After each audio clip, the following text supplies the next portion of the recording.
अस्सलाम वालेकुम ख़वातीन व हज़रात, मैं खुनाई वलीद भट्टी, आप देख रहे हैं 3 मिनट शो।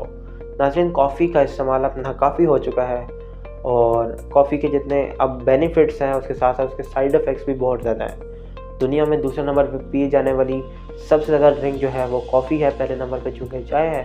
तो इसी हवाले से आज हमारे साथ मौजूद होंगे प्रोफ़ेसर होम्योपैथ डॉक्टर नियाज़ अकमल साहब। उनसे पूछने की कोशिश करेंगे कि कॉफ़ी के जहाँ इतने बेनिफिट्स हैं उसके साथ साथ उसके साइड इफ़ेक्ट्स क्या-क्या हैं।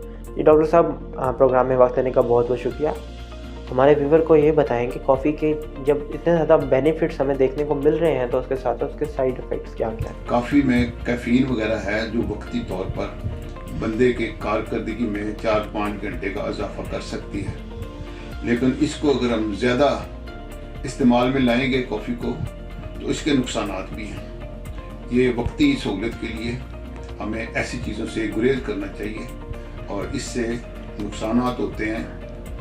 वक्ती तौर पर आपको जो इसके कॉफ़ी के आसाइश मिलेगी, जिस्म में सुकून आएगा, लेकिन इसके ना मिलने से फिर चिड़चिड़ापन होगा। इसके ज़्यादा इस्तेमाल से चिड़चिड़ापन में होगा, खून की नालियाँ जो हार्ड होंगी उनमें ब्लॉकेज आएगी, हार्ट के मसाइल पैदा होंगे। इसलिए इसको एक लिमिट में इस्तेमाल किया जाए।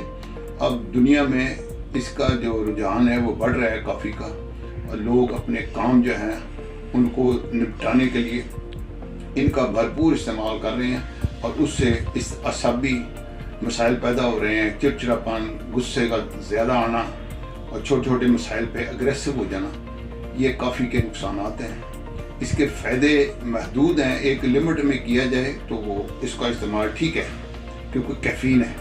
अगर इसको बढ़ाएंगे 3-3, 4-4 कप पे ले जाएंगे दिन में, तो फिर इसके वही मसाइल हैं जिसका मैंने जिक्र किया है।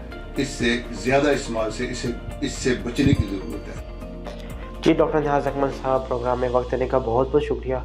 नाज़रीन, अगर आपको ये वीडियो अच्छी लगी है तो इस चैनल को सब्सक्राइब करें, वीडियो को लाइक करें और अपनी कीमती राय कमेंट सेक्शन में ज़रूर दें। शुक्रिया।